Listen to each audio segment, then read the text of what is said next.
Good morning. It's the endless road to Jerusalem. Don't they say all roads lead to Jerusalem? Certainly on the political map they do. Seemingly on the militaristic map they do. And certainly on the Torah map.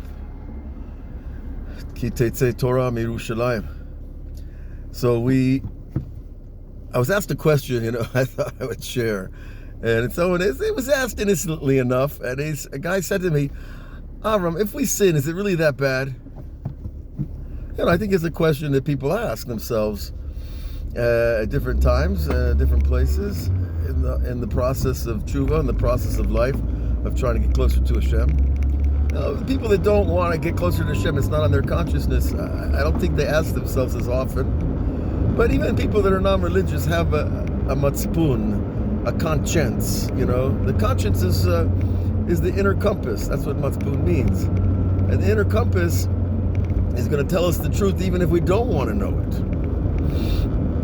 And so, this guy's asking innocently enough, come on, Avram, is one sin so bad? And I thought, I said, you ever see a skyscraper?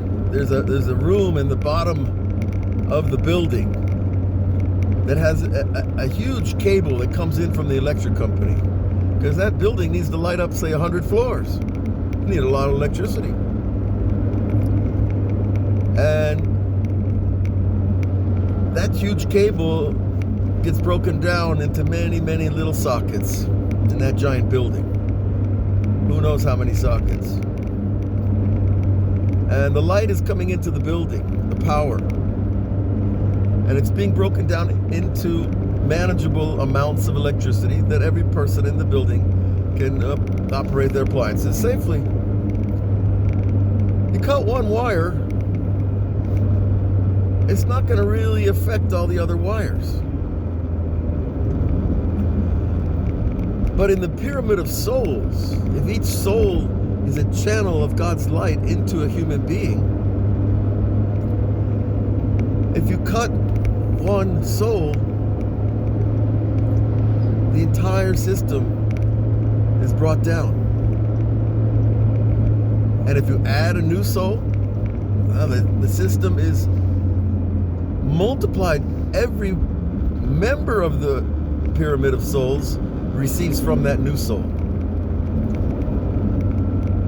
So the relationship between us and the Creator of the universe is not one-on-one, it's one on all, and all into one. Okay? And so when we ask this question, well, is it such a big deal if we sin? If it's affecting everybody, even on a tiny amount, what would you answer that question? These glasses are too much. And if you think that you're alone in the system and what you do doesn't influence, and when you have a good thought or a good action, that you lift up people that are connected into your network, then you say, well, if I do something against Hashem's will, it affects not just me. And do I want to be that person? Not really. Not really. And do I want to be the guy that if you do one thing, everybody feels positive. Everybody feels a little better, day by day. Point of light by point of light, until the entire tree is filled with those lights. The tree of life is a tree of lights. And those lights are the souls from Gan Eden, from the beginning of time, that have been broken down from that original infinite light. That wire that comes into the building was very big in the beginning. And now, after 5,784 years, it's been bifurcated many, many times. Subdivided into every single being on the planet. And of course, Rabbi Nachman explains to us that everything else on the planet receives from the human race. And he further clarifies that every human receives from the tzaddik of the generation because he's the one standing at the faucet at the top of the pyramid. Or if you will, he's the one standing at the entry point of that giant cable of light in the base of the building.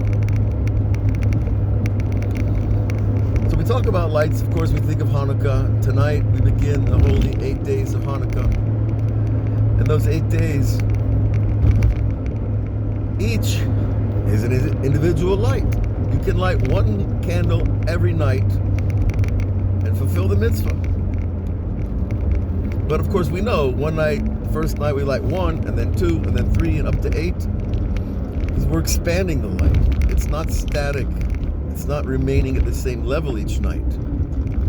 It's inclusive. Each light contributes to the next, and the next, and the next. So when we think of it that way, it's called intercollusion, where everything's colluded with each other. There's no such thing as being off the map on your own. There's no such thing. You can go off and live in a mountain top and meditate. 13 years, Rabbi Shimon Bar Yochai and his son, Rabbi Elazar, were in this cave. They were totally connected to the entire nation. So, you know, that old cliche, you can run, but you can't hide. Well, let's just stop running a little bit. And Hanukkah gives us that spirit, especially here in Israel, and especially in the communities where the people make the Hanukkah lighting a big deal. You know, every night is a mini festival. Every night is another party, another Sudat Mitzvah, another series of songs, another discussion of the highest secrets of the universe that the Kabbalah has given us. So I want to bless everyone to understand we are interconnected whether we want to or not. We're all from the first soul, and all souls were included in the first soul. And when we light Hanukkah tonight, we're lighting for all the people who don't light, because we want them. We can't lose them. And we're lighting for all the people who have lost their faith, who fall into places that we don't want to go. And we're lighting for the future as well, because we know that Hanukkah Tabayit, the foundation, the building of the house, is that Beit HaMikdash. And this festival clearly points to the victory over the Hellenist Greeks and their allies. They didn't want to build another Beit HaMikdash. They didn't want that central focus of spiritual power that building represented, because that would weaken the power of the Greek Empire. That's always been the case. So, but nonetheless, we're commanded, and we will light, and we will rebuild, and the light will be, the rabbis say, 7 times greater than the light of creation. 7 times greater? Well, who can bear what, a bigger sun? No, not a bigger sun. A greater revelation of the light of God's will. That every person will know his creator. Every person will know that he's not driving to work alone in the car. That he's driving along with the creator of the universe in a tiny, concentrated spark. It's like a little radio station from heaven. It's going to talk to you when it needs you, and when you ask for it. And when you acknowledge it, when you praise it, and you understand it's with you and protecting you and guiding you every step of the way. I'm driving through the Arab villages right now. You don't see it around you, but I do. And, right now we're at war. But we can't stop what we do. We have to keep going, because that is our victory. So this Hanukkah, let's be strong. Let's be proud of our soldiers, proud of the people who've given their lives so that we can be here and do what we need to do, and proud of all the Jews all over the world who are carrying God's spark wherever they go, whether they know it or not. Because truth is truth. whatever package you put it in, it's still truth. Whether it's in Orthodox Judaism or it's in simple kindness, compassion, the right words at the right time in the right place, God is speaking through those people. And He's inside you. And He's going to speak through you. And He's going to bless you, guard you, and guide you. We should all only hear good news. The end of this war and the end of